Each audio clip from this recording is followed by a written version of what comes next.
হযরত নূহ আলাইহিস সালামের ওই প্লাবনের ঘটনা, অদ্ভুত ঘটনা।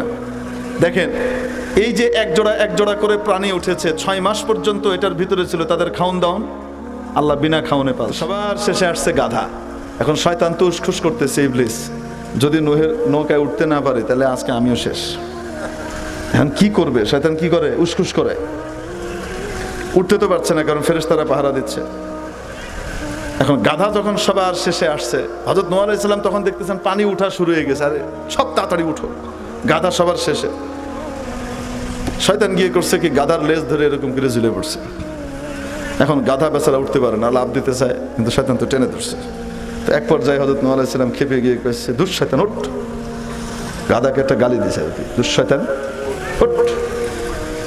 শয়তান যেমন কথা শুনে না, তো গাধা কথা শুনতেছে না, সবাই উঠে গেছে, ও উঠে না। এ কল লগে লগে গাধা উঠে গেছে, লগে লগে কে উঠছে?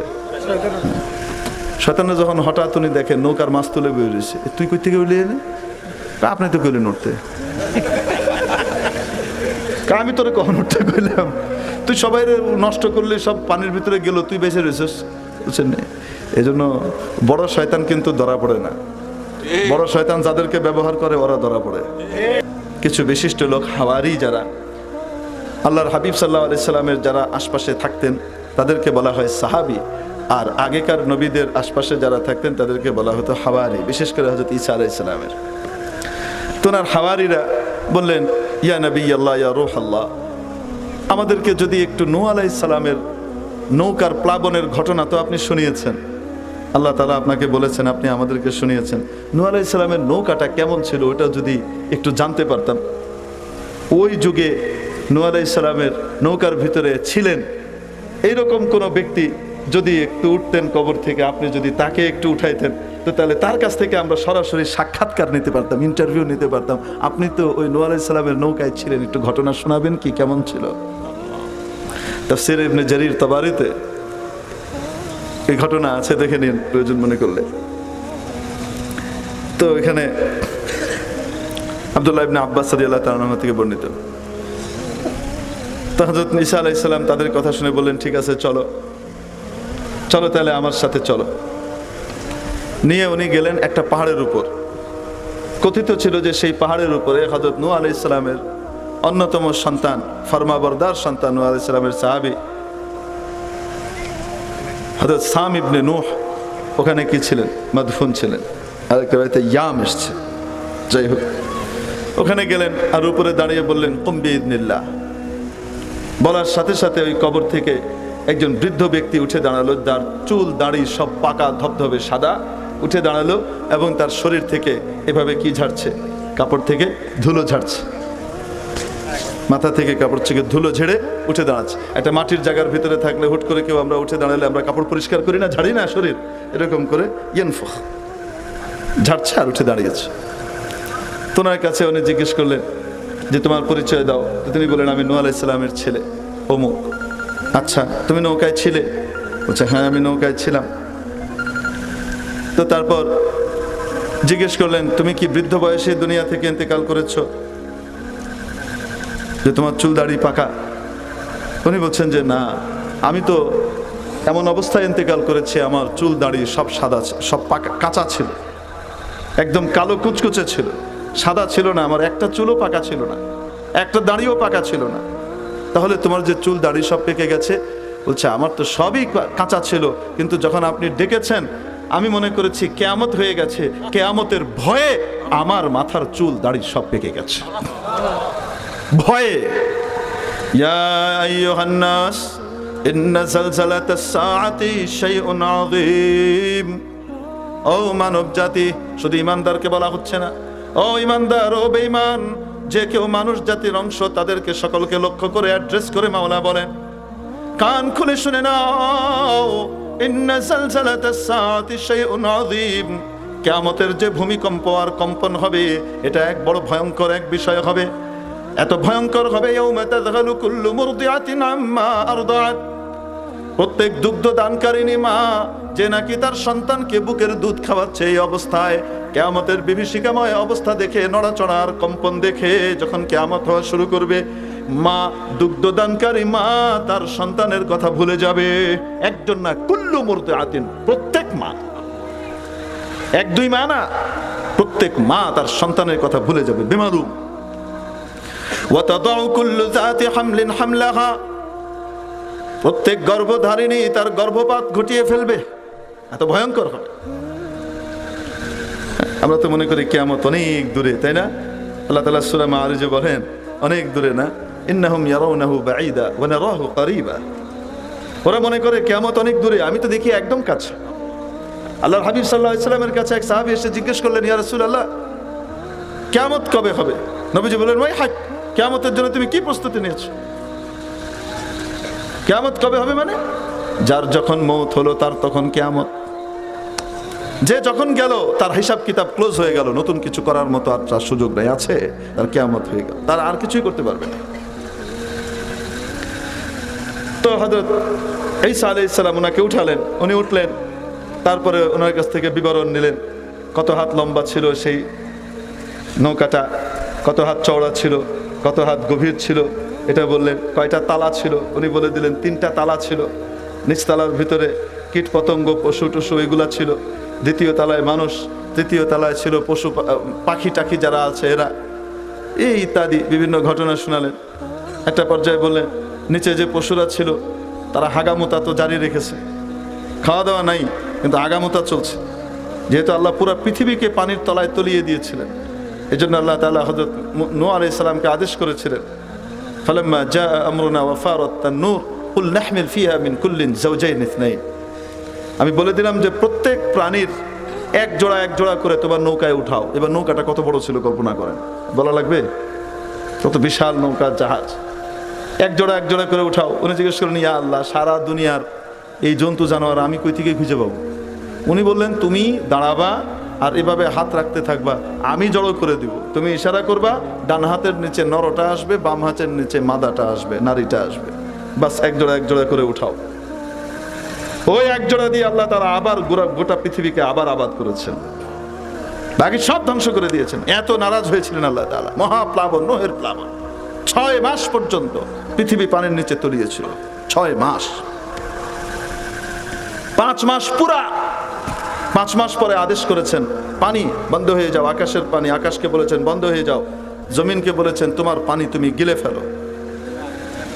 ইয়া সামা ওয়াকরি, আকাশ তুমি তোমার বাড়িধারা বন্ধ করে দাও। গল গল করে পানি পড়ছিল উপর থেকে, পানি বন্ধ হয়ে গেল। নিচে জমিনকে বললেন, তোমার পানি তুমি গিলে ফেলো। ওয়াকিদাল মা, পানি শুকিয়ে গেল, পানি কমা শুরু করলো। ওয়াকুদিয়াল আমর, যা ঘটার তা ঘটে গেল, আল্লাহর সিদ্ধান্ত বাস্তবায়িত হয়ে গেল। ওয়াস্তাওয়াত আলাল জুদি ওয়াকিলা বু'দাল লিল কওমিজ যালিমিন। হযরত নূহ আলাইহিস সালামের ওই প্লাবনের ঘটনা, অদ্ভুত ঘটনা। দেখেন, এই যে এক জোড়া করে প্রাণী উঠেছে, 6 মাস পর্যন্ত এটার ভিতরে ছিল তাদের খাওন দাওন। আল্লাহ বিনা খাওনে পালছে। বলেন কিভাবে? আরে বাঘও আছে, সিংহও আছে, ছাগলও আছে, হরিণও আছে। বাঘ ছাগলের দিকে, সিংহ হরিণের দিকে চোখ তুলেও তাকায় না।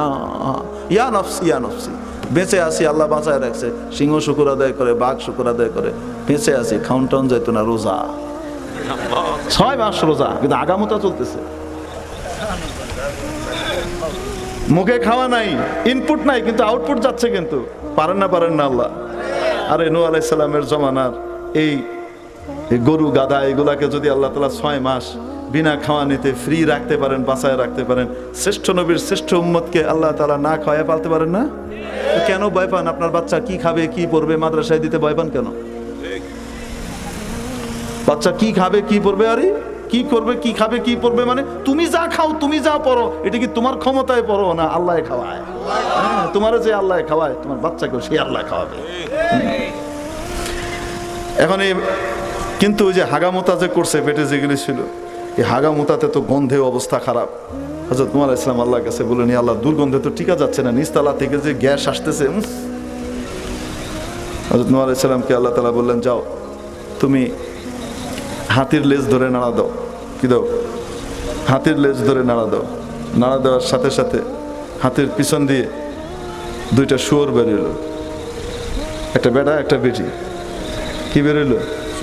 এগুলা বের হয়ে সমস্ত লেজ যা আছে গু গোবর এগুলা খেয়ে পরিষ্কার করে সাফ করে দিল। বুঝতে পারছেন? হ্যাঁ, বেরিয়েছে হাঁসের পিছন দিয়ে। এবার বুঝেন কিন্তু খাওয়া হারাম, আল্লাহ এমনি হারাম করছে, কারণ আছে না নাই? আছে। এই গু গোবর নোংরা খাবে, এই জন্যই পয়দা করছে আল্লাহ তাআলা, এই খায়। এর ভিতরে আবার ইন্দুর উৎপাত শুরু করলো। মাঝখানের টুক ইবনে জারির তবারিতে নাই যে এখন যেটা বলতেছি, এটা আরেক জায়গায় পাইছি। সেখানে হলো শয়তান আসলো। শয়তান এসে যখন দেখলো মুসা আলাইহিস সালাম নাড়া দেওয়ায় পিছন থেকে কি বেরিয়েছে। হ্যাঁ, আচ্ছা, ওইখানে হযরত মুসা আলাইহিস সালামের অনুমতি ছাড়া, নূহ আলাইহিস সালামের অনুমতি ছাড়া কেউ নৌকায় আরোহণের অনুমতি ছিল না। ফেরেশতারা পাহারা দিচ্ছিলেন। নূহ আলাইহিস সালাম যাকে বলে সে উঠে।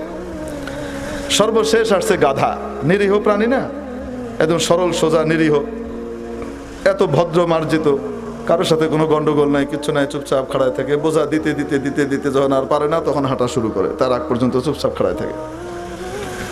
ভদ্র একটা প্রাণী, কারোর সাথে সাথে নাই, পাঁচে নাই, লাথি নাই, কিছু নাই। তবে গাধা তো এই জন্য মাঝে মাঝে পিছনে লাথি মারে, ঠেংটুং ভেঙে ফেলায় কেউ যদি থাকে এরকম। তো সবার শেষে আসছে গাধা। এখন শয়তান তো উসখুস করতেছে, ইবলিস যদি নূহের নৌকায় উঠতে না পারে তাহলে আজকে আমিও শেষ। এখন কি করবে শয়তান? কি করে? উসখুস করে। উঠতে তো পারছে না, কারণ ফেরেশতারা পাহারা দিচ্ছে।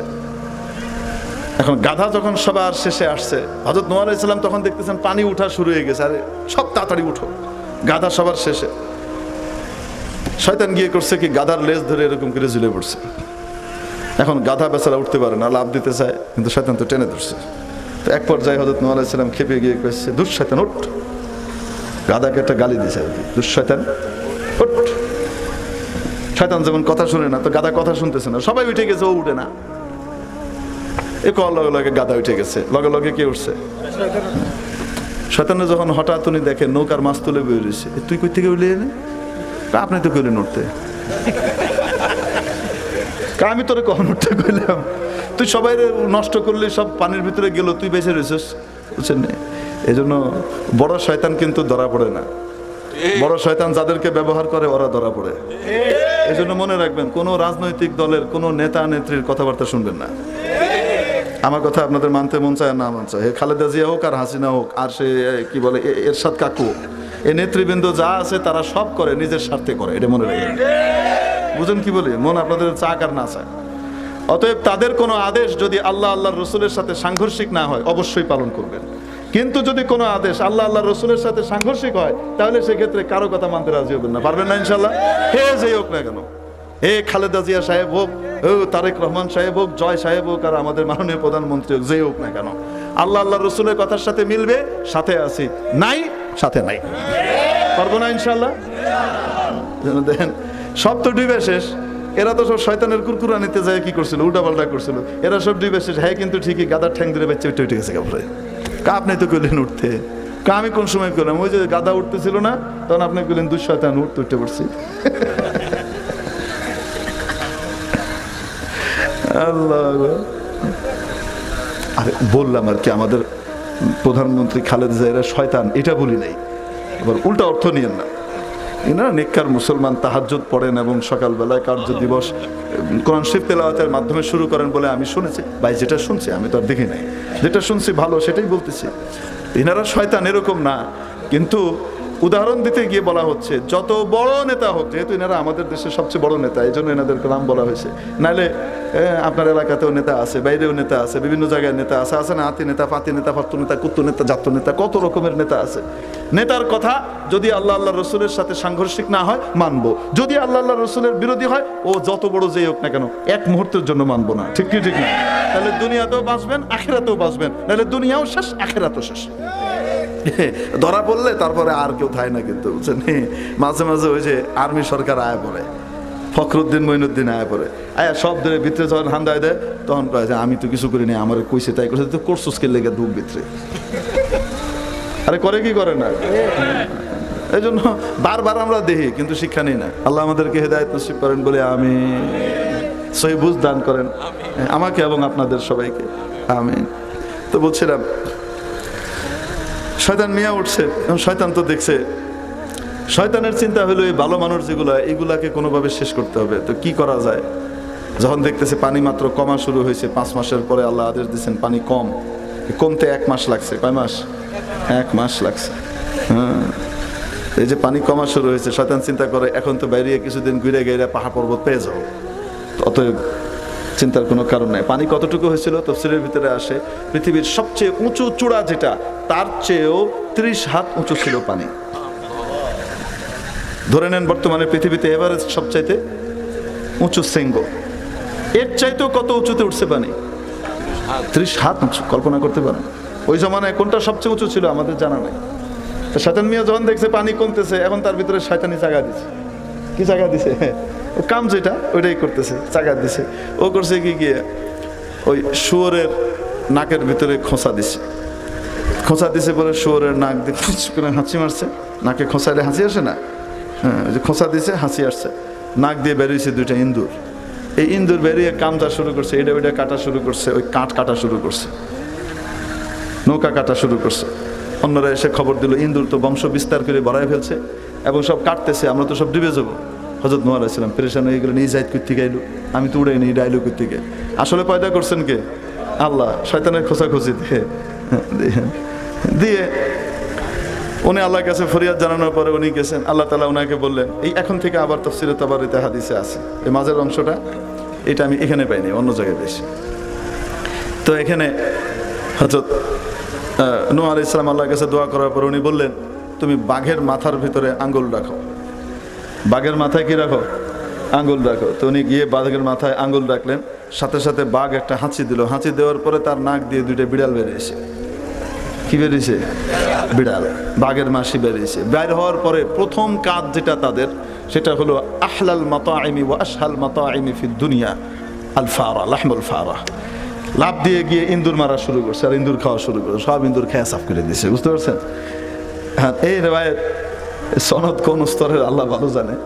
খের, তো নূহ আলাইহিস সালামের নৌকায় কি হয়েছিল এই ঘটনা হযরত সাম ইবনে নূহ হযরত ঈসা আলাইহিস সালামকে কয়েক হাজার বছর পরে শুনাইতেছেন। আর উনি বলছেন কি, কুম বিইজনিল্লাহ, আল্লাহর আদেশে উঠে দাঁড়াইছে এবং দাঁড়ায় যা বলতেছে উনি সব শুনতেছেন। এই বিবরণটা উনার।